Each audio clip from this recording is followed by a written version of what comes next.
सुक्खू सरकार एक तरफ सनातन धर्म का विरोध करती है और हिंदू विरोधी बयान देती रहती, वहीं दूसरी तरफ मंदिरों से पैसा लेकर सरकार की फ्लैगशिप योजना चलाना चाह रही है। सरकार द्वारा मंदिरों से पैसा मांगा जा रहा है और अधिकारियों पर दबाव बनाया जा रहा है कि जल्दी से जल्दी पैसा सरकार को भेजा जाए। भारतीय जनता पार्टी सरकार के इस फैसले का कड़ा विरोध करती है। मंदिर और ट्रस्ट के लोगों के साथ आम जनता को भी सरकार के इस फैसले का विरोध करना चाहिए। हिमाचल प्रदेश सरकार बहुत अजीबोगरीब फैसले लेने के लिए पूरे देश भर में चर्चित हो चुकी है।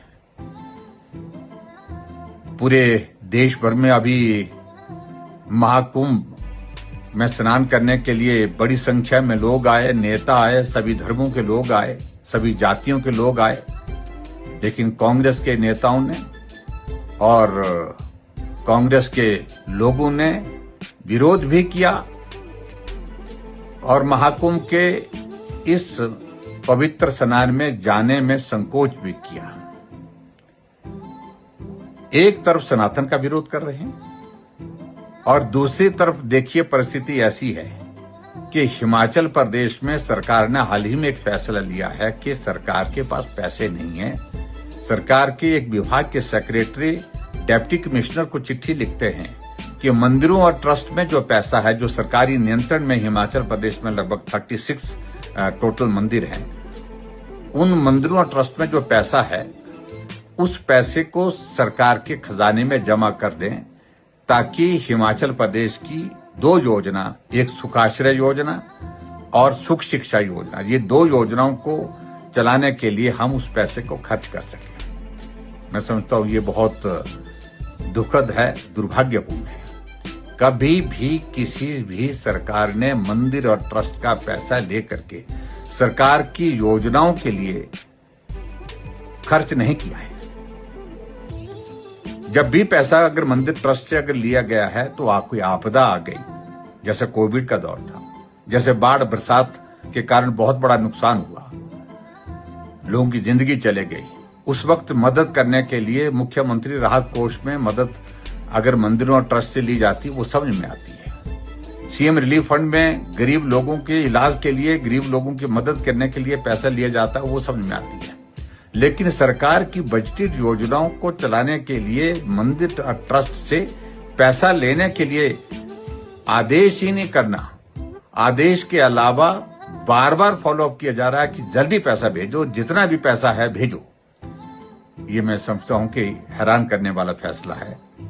एक तरफ सनातन का विरोध, एक तरफ सनातन को गालियां और एक तरफ सनातन में जो आस्था रखते हैं, श्रद्धा रखते हैं, उनके खिलाफ टिप्पणियां करना कांग्रेस के नेताओं का, और उधर मंदिर से लेकर के सरकार खर्चा चलाने के लिए पैसा मांग रही है। दुर्भाग्यपूर्ण है और मुझे लगता है कि इस फैसले का विरोध होना चाहिए और हम तो विरोध करेंगे ही करेंगे। मुझे लगता है कि मंदिर और ट्रस्ट में जो लोग हैं, जो कमेटियां हैं, उनको भी विरोध करना चाहिए और सभी जनता को विरोध करना चाहिए। विचित्र परिस्थिति है हिमाचल प्रदेश सरकार की। कर्मचारियों को सैलरी देने के लिए पैसे नहीं, पेंशन को पैसे देने के लिए पेंशन देने के लिए पैसे नहीं लगे, लेकिन उसके बावजूद गारंटियां 10 दे रखी है और ऊपर से झूठ बोलते हैं कि गारंटियां जो दी हमने पूरी कर दी है। और भारतीय जनता पार्टी की सरकार के दौरान चलाई हुई तमाम योजनाओं को बंद कर दिया। 1865 इंस्टीट्यूशन चले हुए, खुले हुए संस्थान कई सालों से चले हुए, उनको बंद कर दिया। सहारा योजना बंद कर दी और सहारा योजना बंद करने के साथ साथ में हिम केयर, जो गरीब लोगों के इलाज के लिए एक व्यवस्था की थी हमारी सरकार ने, उसको बंद कर दिया। शगुन योजना को बंद कर दिया और इधर मंदिरों को गालियां देने, और गालियां देने के लिए उनके पास वक्त है। मुख्यमंत्री जी का पहला बयान हिमाचल प्रदेश में सरकार बनने के बाद था कि जिस हिमाचल प्रदेश में 97% हिंदू हैं, तो वहां मैं हिंदूवादी पार्टी को हरा करके आया। और सनातन को गाली देना, सनातन का विरोध करना, लेकिन हिंदू मंदिरों और ट्रस्टों से पैसा लेकर के अपनी योजनाओं को चलाने की बात कह रहे हैं, ये सचमुच में ऐसा एक विचित्र निर्णय सरकार का है, विचित्र फैसला है, जिस पर जगहंसाई भी हो रही है और जिसका विरोध भी हो रहा है। मैं ये कहूंगा कि इस फैसले का हम डट करके विरोध करेंगे। विधानसभा का बजट सत्र अभी आने वाला है 10 तारीख से। हम डट करके विधानसभा के अंदर, विधानसभा के बाहर इस बात का विरोध करेंगे।